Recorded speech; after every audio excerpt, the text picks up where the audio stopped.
All right, we've wandered into the Barra booth once again. I'm with Jacob. We're going to go over some new Western products. That's right. A slingshot, why not?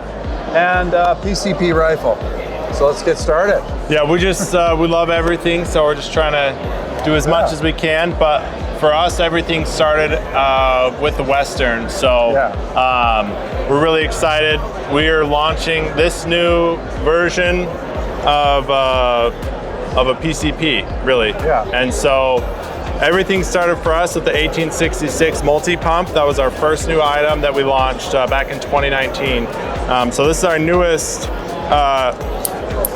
cowboy item. So it's a single action revolver, and something that's really unique about this item, where most of these items are CO2 powered, this is actually powered with this cartridge right here. So this is a small pressure chamber. This is filled to 2000 PSI. And so you have a nose cone here where you place your pellet. So you would simply unthread this cap, place your pellet inside that nose cone, and then we have a charging manifold right here. So this has a base and then a top. So with the Foster fitting attachment here.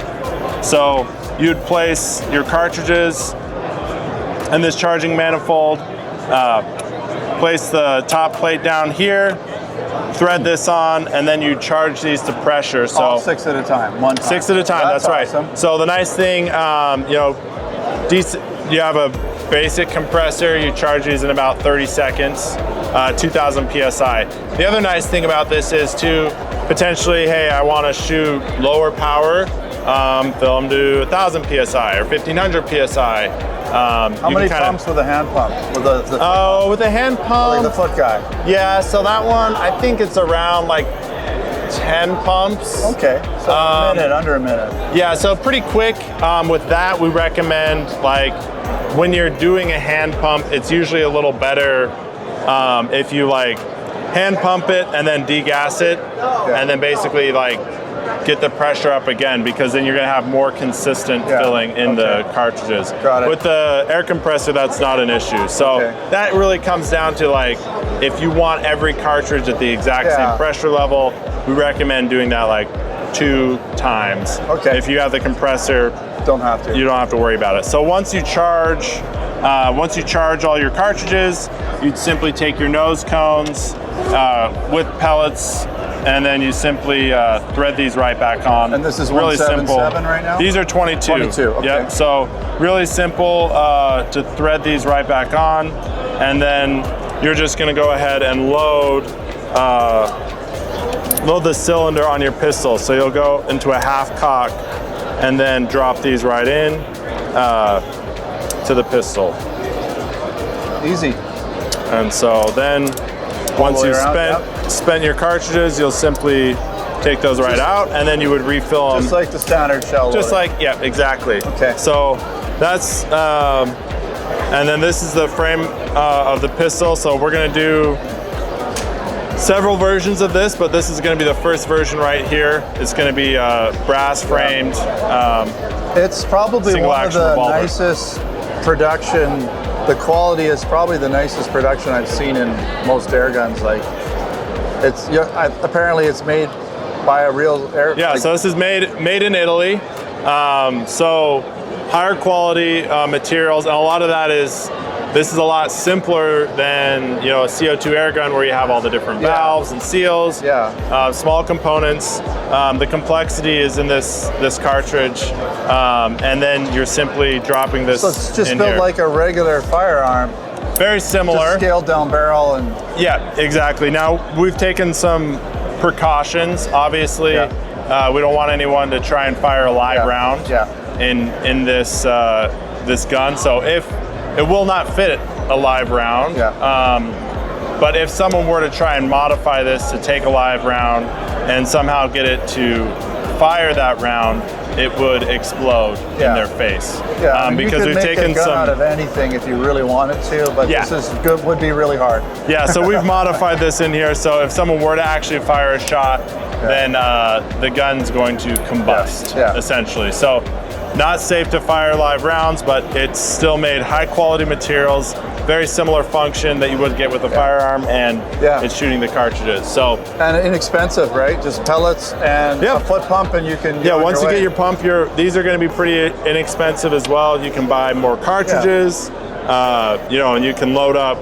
Hey, I want to load up 50 if you have 50 cartridges, and then have a belt and fire away. So that's the nice thing about these. They're easy to work on. If you need to replace a seal, you simply unscrew these caps, get an O-ring pick, take the O-ring off, and we were talking price. It's not really, we don't know, but it's a premium product, so it's going to be on the higher end probably. Yep. So this to be expected. Yeah, this is going to be our highest quality cowboy style item. So this is going to be in the $400 to $500 range with the cartridges. It's going to be right around there. Okay. So all right, perfect. So you have another cowboy gun we're going to take a look at. Sure. Sort of a modern Western, right? That's right.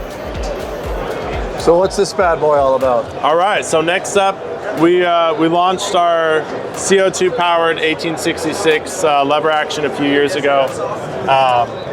If any of you aren't familiar with that, this functions just like a standard lever action rifle.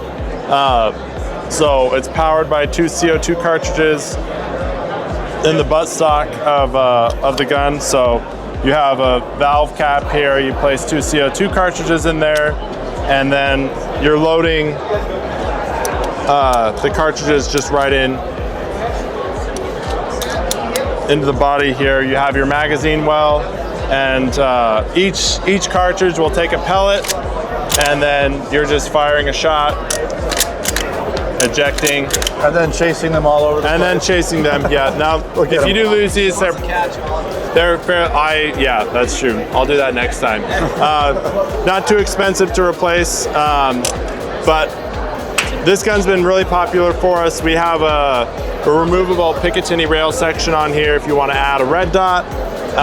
Now this year we are launching a tactical version of this item. So similar form factor. We've got the black stock now and the M-LOK compatible foregrip here with the larger Picatinny section, in case you want to add some other type of reflex sight, an optic, you can add that right up here. It also comes with paracord installed on the lever. A little more comfy. More comfortable to work. Just looks cool. Looks fun. This is a really cool looking gun, eh? Like I like, and it's got a nice weight to it because you added a little extra bulk to it. So yeah, this will be popular because I don't know. I just really like the lever action rifles. They're just so much fun to work, right? Yeah. Like even if it's just a Red Ryder, but this is cool because you know it's a little bit better for a full size adult. Yeah, it's a great plinking gun. A lot of fun for kids to use. For sure. A lot of fun for an adult.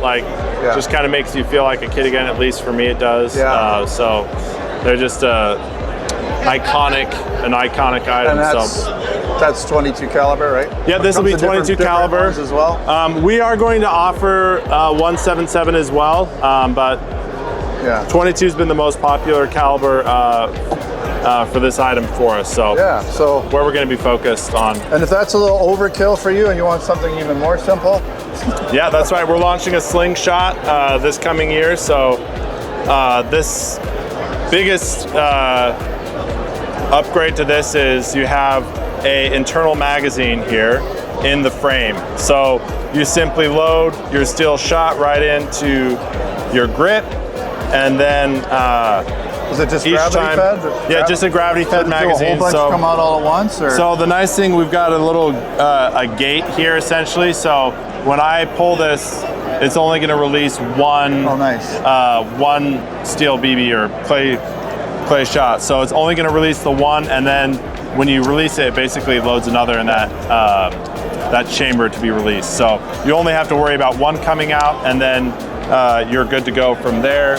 This one has flat bands Nice thing about flat bands in this configuration, so anybody, if you want to shoot more velocity, very simple to change this out. So you're simply unscrewing this here, and then you can add another flat band, add more power, or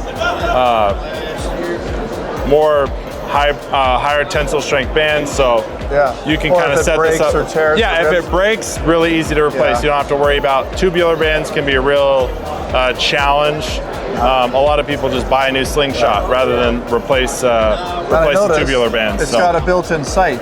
Yeah, so built-in sight there, or we have the fiber optics here on the top of each side of the yoke, right? So if you're left-handed shooter, right-handed shooter, you got your fiber optic sights right there, so you can kind of dial this in. And you got 3 of them for different heights? Yep, exactly right. So if you're shooting different ranges, you've got the different height sight right there. So this is foldable, so compact, slip it in your back pocket. Cool. You got your ammo right there. So, all right, and we're gonna check out, I guess once we clean up all these shelves off the floor, we're gonna check out a couple PCP versions, right? Yeah.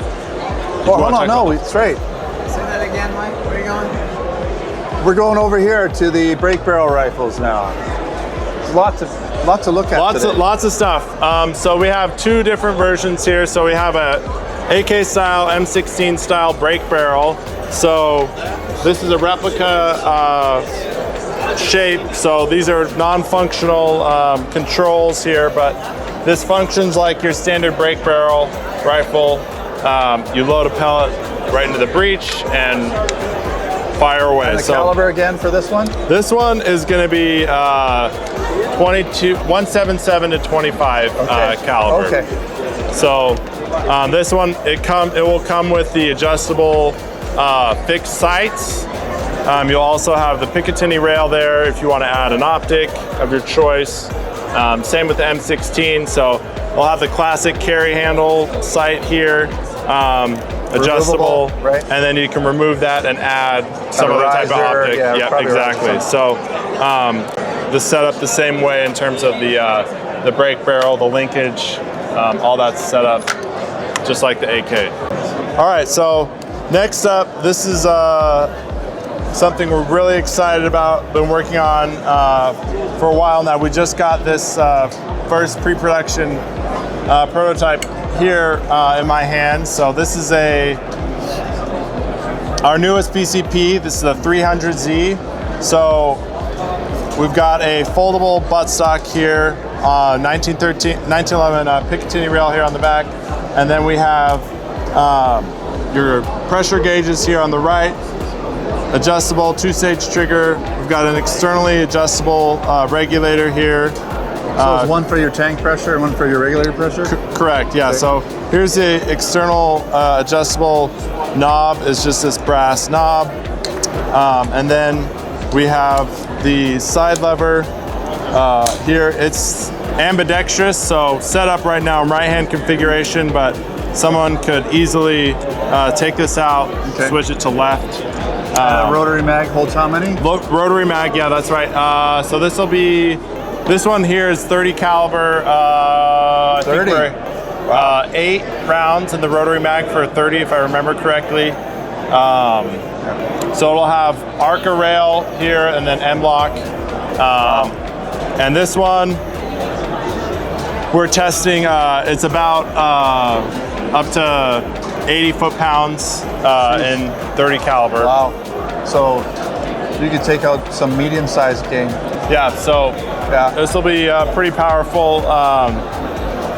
The air is stored right around the barrel here. Okay, so it's not an actual suppressor. It's just it's not a suppressor shroud. No, perfect. No suppressed. So Canada legal, but obviously you probably could buy it with a firearms license. Correct. In Canada, but maybe there'll be a deregulated version at some point. Yeah, let us know, guys. How bad do you want it? Yeah, that's right. It's always possible. I think if you had a 30 cal at 495 feet per second, that would be awesome. People like that? I would like that. You can send me one. See what we can do. If you send me one, I'll review it. Okay. There you go. We can set that up. Yeah, let's do it. We've got also over here, I'll bring this over. So we've got a 270Z. So this is built off of our 250Z platform, but we've redesigned the whole internal system here. So you'll notice the 250Z bolt is positioned a lot differently. This bolt functions a lot more like a traditional bolt action firearm. And so we also have the increased plenum volume in this. So this is machined from a solid block of aluminum. This one's getting about 20% more power over the 250Z. We also have the adjustable cheek rest here with the M-LOK forend here in case you want to add a bipod or anything like that. Yeah. So this will be launching. These will be launching later this year, Q2. So Q2 for the 270. The 300Z will be later later in the year, Q3. Yeah. So. No, awesome. You know what I've seen here in this show, not that your quality was lacking before, but I'm seeing even a step up with some of these products. Like just the quality and the workmanship is just going up, like more than you typically find in standard air guns. So that's really nice to see, because I think there's definitely a market for inexpensive stuff, but there's a market for people looking for something a little higher quality, right? And they don't mind paying a little more. So it's good to see that. Yeah. Yeah. For us, we always want to be getting better. Yeah. So we appreciate feedback from customers. We're always trying to listen, make improvements, either with the guns we're already making or with the new products that we're making. Always keep pushing to get better quality, better performance. Yeah. So it's good to see. Appreciate it. Yeah. Thanks. Thank you. Sure.